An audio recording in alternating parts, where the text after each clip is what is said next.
ओम श्री आशुतोषाय नमः। श्री गणेशाय नमः। श्री हरिवंश पुराण विष्णु पर्व 14वां और 15वां अध्याय बलराम द्वारा प्रम्बलासुर का वध और इंद्र उत्सव के विषय में श्री कृष्ण की जिज्ञासा तथा एक वृद्ध गोप के द्वारा उसकी आवश्यकता का प्रतिपादन। वैशंपायन जी कहते हैं, जन्मेजय, तदंतर हर्ष में भरे हुए वे दोनों वसुदेव कुमार उस तालवन को छोड़कर पुनः भांडरीर वट के पास आ गए। वहां वे हष्ट पुष्ट और सुंदर गोधनों को चराते तथा बढ़ी हुई खेती से संपन्न वनस्थलियों की शोभा निहारते हुए विचरने लगे। शत्रुओं को संताप देने वाले वे दोनों भाई कभी ताल ठोकते, कभी गीत गाते, कभी वृक्षों के फल फूल और पत्ते तोड़ते और कभी बछड़े वाली गौओं को उनके नाम ले लेकर पुकारते थे। कंधे पर गो बांधने की रस्सी डाले सुंदर लक्षणों से संपन्न तथा वनमाला से विभूषित वक्ष स्थल वाले वे दोनों वीर नए सींगों वाले बछड़ों के समान शोभा पाते थे। उन दोनों में से एक के शरीर की कांति सुवर्ण चूर्ण के समान गोर थी तो दूसरे की अंचन चूर्ण के समान श्याम। वे दोनों एक दूसरे के अंगों के समान रंग वाले वस्त्र धारण करते थे। वे दोनों इंद्रधनुष से सटे हुए श्वेत और काले रंग के दो बादलों के समान जान पड़ते थे। वे दोनों वन के मार्गों पर कुशों के अग्रभाग तथा फूलों के मनोरम कर्णपूर बनाकर धारण करते और वन्यवेश ग्रहण करके शोभा पाते थे। वन में उन दोनों के पीछे चलने वाले बहुत से गोप बालक थे। उन्हें साथ लेकर वे दोनों भाई गोवर्धन के आसपास विचरा करते थे। वे कभी किसी से पराजित होने वाले नहीं थे। भांडीर वट के पास लोक प्रचलित बाल क्रीड़ाओं द्वारा मन बहलाते हुए श्री कृष्ण और बलराम विचरण करने लगे। इस प्रकार देवताओं द्वारा पूजित होने पर भी वे दोनों मानवीय दीक्षा ग्रहण करके मनुष्य जाति के गुणों से युक्त क्रीड़ाएं करते हुए वन में घूमने लगे। भांडीर के निकट आकर बाल उचित क्रीड़ा में लगे हुए वे दोनों भाई उस उत्तम शाखाओं से संपन्न एवं वृक्षों में श्रेष्ठ वट के नीचे आ गए। युद्ध की प्रणाली में परम चतुर वे दोनों भाई वहां कभी झूला झूलकर और कभी फेंकने योग्य पत्थर फेंककर व्यायाम करने लगे। नाना प्रकार के युद्ध के पैंतरे दिखाते हुए वे दोनों सिंह के समान पराक्रमी वीर ग्वाल वालों के साथ रहकर अपनी इच्छा के अनुसार सा आनंद विचरने लगे। वे दोनों जब इस प्रकार खेल का आनंद ले रहे थे, उसी समय उन्हें उठा ले जाने की इच्छा से असुरों में श्रेष्ठ प्रलंब एक गोप बालक का वेश धारण करके वहां आया। उसने वन्य पुष्पों से अपने आप को विभूषित कर रखा था। वह उस समय उनका छिद्र ढूंढ रहा था और उन दोनों वीरों को अपने हंसी खेल से लुभा रहा था। दानव प्रवर प्रलंब मनुष्य न होने पर भी मनुष्य का शरीर धारण करके निशंक भाव से उन बालकों के बीच घुस गया। वे सब बालक उस देवद्रोही के साथ खेलने लगे। वह ग्वाल बाल का वेश धारण करके आया था, इसलिए समस्त गोप उसे अपना भाई बंधु ही मानते थे। परंतु गोप वेश में आया हुआ प्रलंब उन दोनों वीरों की दुर्बलता का अवसर ढूंढ रहा था, इसलिए उसने श्री कृष्ण और बलराम पर क्रूरतापूर्ण दृष्टि डाली। श्री कृष्ण का पराक्रम अद्भुत था, इसलिए उन्हें अजय मानकर उस दानवराज ने रोहिणी कुमार बलराम जी को मारने का प्रयत्न किया। तदंतर वे उस ग्वाल बाल हरिणा क्रीडन नामक दो बालोचित खेल खेलने लगे। उसमें दो दो बालक एक साथ उछलते हुए कुछ दूर भाग जाते थे। निष्पाप जन्मेजय, श्री दामा के साथ श्री कृष्ण और ग्वाल बाल के वेश में आए हुए प्रलंब के साथ संकर्षण कूद कूद कर चलने लगे। इस तरह दूसरे ग्वाल बाल अन्य ग्वाल बालों के साथ दो दो की जोड़ी बनाकर एक दूसरे को लांघ कर जाने का प्रयत्न करते हुए शीघ्र गति से उछलते हुए चलने लगे। उस खेल में श्री कृष्ण ने श्री दामा को, रोहिणी नंदन बलराम ने प्रलंब को तथा अन्य कृष्ण पक्षीय गोपों ने दूसरे पक्ष के गोपों को पराजित कर दिया। जो बालक हारे थे वे अपने साथ के विजयी बालकों को पीठ पर ढोते हुए हर्ष के साथ सहसा दौड़े और भांडीर वृक्ष के तने तक पहुंचने से की नियत से सीमा पर पहुंचकर फिर लौट आए। परंतु दानव प्रलंब बलराम जी को शीघ्र ही अपने कंधे पर चढ़ाकर वहां से विमुख हो तीव्र गति से आकाश की ओर चल दिया। उस समय वह ऊपरी भाग में चंद्रमा को धारण किए काले मेघ के समान जान पड़ता था। बुद्धिमान रोहिणी नंदन बलराम के भार को सहन न कर सकने के कारण वह दानव बढ़ने लगा। बढ़ते बढ़ते वह विशालकाय हो इंद्र का वाहन बने हुए मेघ के समान प्रतीत होने लगा। दानवराज प्रलंब ने वहां अपने शरीर को भांडीर वट तथा जले हुए कज्जलगिरी के समान दिखाया। उस दैत्य का मुख 5 पुष्प गुच्छों से युक्त सूर्य तुल्य तेजस्वी मुकुट से दीप्यमान था। उस मुकुट को धारण करके वह सूर्य से आक्रांत हुए काले मेघ के समान जान पड़ता था। उसका मुख बहुत बड़ा था, गर्दन भी वैसी ही थी। वह दैत्य यमराज के समान भयंकर दिखाई देता था। उसकी आंखें गाड़ी के पहिए से घूम रही थी। वह अपने पैरों से पृथ्वी को झुका देता था। उसके गले में फूलों की लंबी माला शोभा दे रही थी। उसके वस्त्र और आभूषण भी बहुत बड़े बड़े थे। वह वीर प्रलंब नीचे को गिरते हुए जल वाले मेघ के समान तीव्र गति से चला जा रहा था। उस महान असुर ने रोहिणी नंदन बलराम को बड़े वेग से हर लिया। ठीक उसी तरह जैसे प्रलयंकर काल एकार्णव में डूबे हुए समस्त लोक का अपहरण कर लेता है। प्रलंबासुर के द्वारा हर कर ले जाए जाते हुए संकर्षण आकाश में ऐसे जान पड़ते थे मानो कोई काला मेघ चंद्रमा को अपने ऊपर बिठाकर लिए जा रहा हो। उस समय बलराम ने अपने आप को प्राण संशय की स्थिति में पड़ा हुआ समझा। तब दैत्य के कंधे पर बैठे हुए उन श्रीमान संकर्षण ने श्री कृष्ण से इस प्रकार कहा, श्री कृष्ण, यह देखो, मुझे कोई पर्वत के समान विशालकाय दैत्य हर कर लिए जाता है। इसने मनुष्य रूप धारणी महती माया का प्रदर्शन करके मुझे भ्रम में डाल दिया था। यह दुष्टात्मा दैत्य बढ़कर बहुत लंबा हो गया है। बल के मद से इसकी कांति दोगुनी हो गई है। मुझे किस तरह इसका दमन करना चाहिए? तब रोहिणी नंदन बलराम के चरित्र और बल को भली भांति जानने वाले श्री कृष्ण ने मुस्कुराकर हर्ष भरी सांत्वना युक्त वाणी में उनसे कहा, अहो, आप तो स्पष्ट ही मानव भाव का अवलंबन एवं पालन करते जा रहे हैं। आपका स्वरूप तो अखिल विश्व में है। आप दिव्य स्वरूप तथा गुह्य से भी गुह्यतर हैं। आप इस समस्त लोक का संहार होने पर नारायण रूप से स्थित होते हैं। आप अपने उस स्वरूप का स्मरण तो कीजिए। प्रलय काल में जब सारे समुद्र मिलकर एक हो जाते हैं, उस समय आप जिस शेषशायी नारायण रूप से विराजमान होते हैं, उसका स्वयं ही अनुभव कीजिए।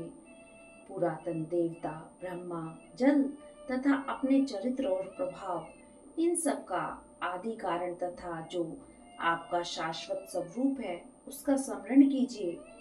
आकाश आपका सिर है, जल मूर्ति है, पृथ्वी पैर है, अग्नि मुख है, लोगों को जीवन देने वाली वायु आपका उच्छ्वास है और चंद्रमा आपका मन है।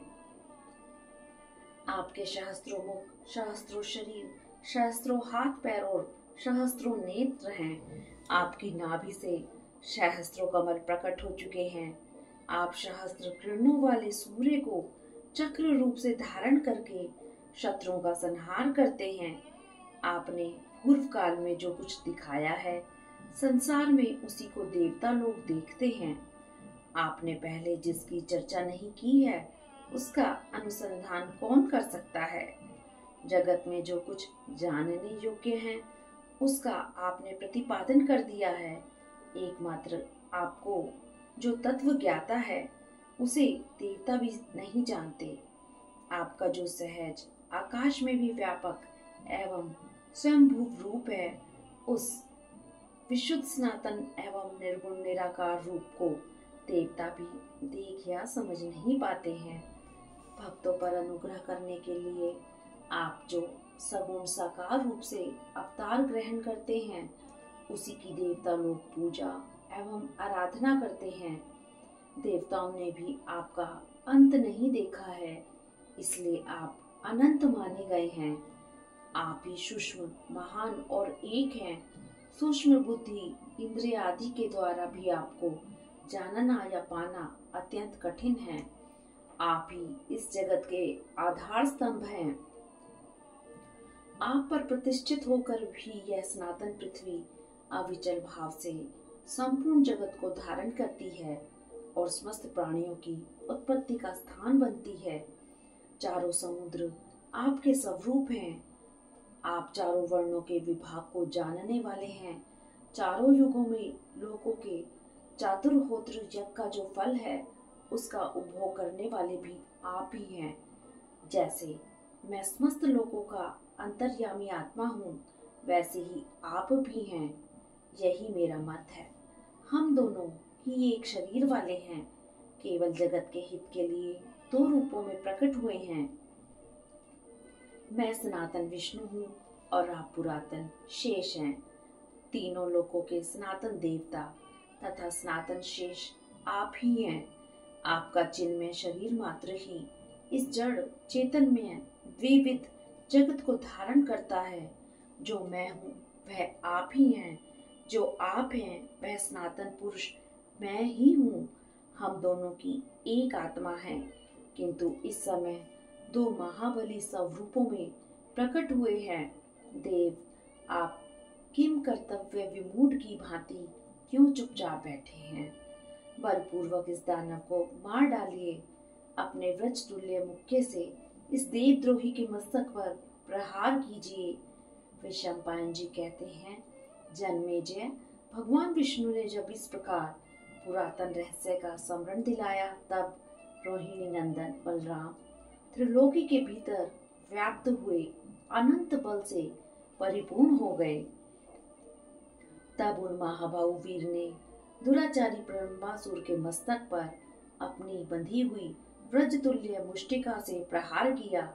इससे उसकी खोपड़ी उड़ गई और शेष मस्तक उसके धड़ में ही धंस गया। फिर वह घायल हुआ दानवराज पृथ्वी पर घुटने टेक कर गिर पड़ा और प्राणहीन होकर सदा के लिए सो गया। जैसे आकाश में स्थित हुए मेघ की घटा जब छिन भिन होकर बिखर जाती है, उस समय उसका जैसा रूप दिखाई देता है, पृथ्वी पर टूक टूक होकर बिखरे हुए प्रलंबासुर का रूप भी वैसा ही दृष्टिगोचर हुआ। कटे फटे मस्तक वाले उस असुर के शरीर से खून की धारा बह चली, मानो पर्वत के शिखर से अधिक गेरू मिला हुआ जल प्रवाहित हो रहा हो। इस प्रकार प्रलंबासुर को मारकर अपने बल को पुनः समेट लेने के बाद प्रतापी रोहिणी कुमार बलराम ने श्री कृष्ण को हृदय से लगा लिया। उस समय उस दैत्य के मारे जाने पर श्री कृष्ण, गोपगण तथा आकाश में खड़े हुए देवता विजय सूचक आशीर्वाद देते हुए महाबली बलराम जी की स्तुति करने लगे। अनायास ही महान कर्म करने वाले इस बालक ने ऐसे महान दैत्य को बलपूर्वक मार गिराया। इस प्रकार देवताओं की कही हुई आकाशवाणी बारंबार प्रकट होने लगी। उस समय आकाश में खड़े हुए देवताओं ने उनका नाम बलदेव रख दिया। तभी से भूतल के मनुष्य बलदेव जी के बल को जानने लगे, जो देवताओं के लिए भी दुर्जय था। उस प्रलंब नामक दैत्य के मारे जाने पर बलराम जी को उनके पराक्रम के अनुसार वह बलदेव नाम प्राप्त हुआ था। अध्याय 15। वैशंपायन जी कहते हैं, जन्मेजय, श्री कृष्ण और बलराम दोनों के इस प्रकार बाल लीला में प्रवृत्त होकर वन में विचरते हुए वर्षा के 2 मास व्यतीत हो गए। एक दिन जब वे दोनों वीर ब्रज में आए, तब उन्होंने सुना कि इंद्रयाग के उत्सव का समय आ गया है और समस्त गोप उस उत्सव को देखने के लिए लालायित हैं। तब श्री कृष्ण ने कौतूहलवश उनसे यह बात पूछी, यह इंद्रयाग का उत्सव क्या है जिससे तुम लोगों को इतना हर्ष हो रहा है? उनके इस प्रकार पूछने पर उन गोपों में सबसे बड़े बूढ़े एक गोप ने इस प्रकार कहा, तात, हमारे यहाँ इंद्र के ध्वज की पूजा किस लिए की जाती है, यह बताता हूँ। शत्रुसूदन कृष्ण देवताओं और मेघों के स्वामी देवराज इंद्र हैं। वे ही संपूर्ण जगत के स्वामी सनातन रक्षक हैं। उन्हीं का यह उत्सव मनाया जाता है। उन्हीं से प्रेरित हो उन्हीं के आयुध से विभूषित हुए मेघ उनकी ही आज्ञा का पालन करते हुए नूतन जल की वर्षा करके खेती को उपजाते हैं। अनेक नामों से विभूषित सुंदर भगवान पुरंदर मेघ और जल के दाता हैं। वे प्रसन्न होने पर संपूर्ण जगत को तृप्त करते हैं। उनके द्वारा संपन्न की हुई खेती से जो अन्न पैदा होता है, उसी को हम तथा दूसरे मनुष्य खाते हैं। उसी का धर्म के कार्य में भी उपयोग करते हैं। देवताओं को यज्ञ आदि के द्वारा तृप्त करते हैं। इस संसार में जब इंद्रदेव वर्षा करते हैं, तब उसी से खेती की उपज बढ़ती है। वर्षा से ही पृथ्वी के तृप्त होने पर संपूर्ण जगत सजल दिखाई देता है। तात, उस वर्षा से बढ़ी हुई घासों द्वारा ही सांडों सहित ये गौएं हष्ट पुष्ट होकर बछड़े देती और दूध देने वाली होती हैं। जहाँ वर्षा करने वाले मेघ दिखाई देते हैं, उस भूमि पर कभी अनाज और तृण का अभाव नहीं होता तथा वहाँ के लोग कभी भूख से पीड़ित नहीं देखे जाते हैं।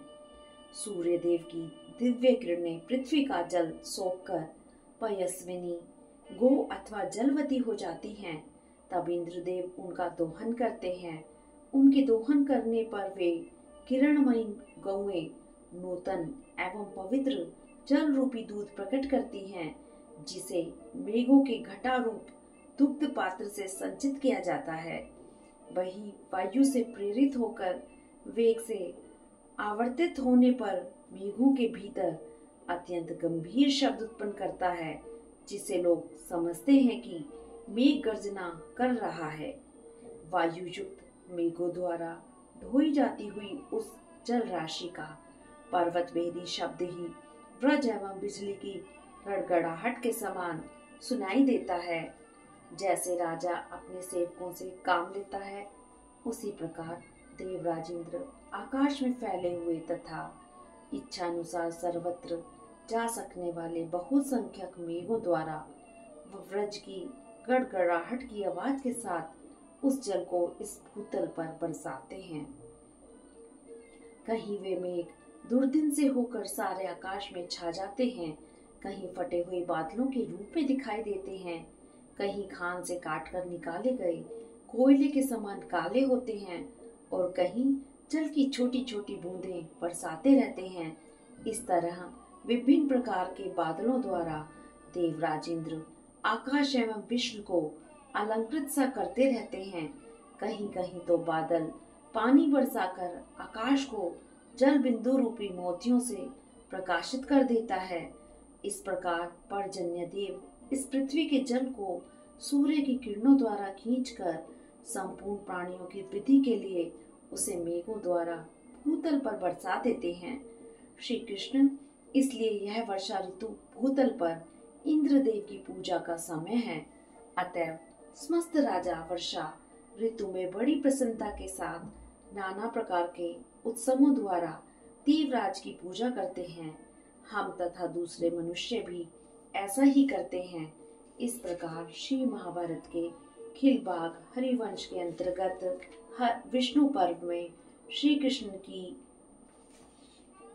बाल लीला के प्रसंग में प्रलंबासुर का वध विषयक 14वां और गोप का वाक्य विषयक 15वां अध्याय पूरा हुआ। हरिओम तत्सत। हरिओम तत्सत।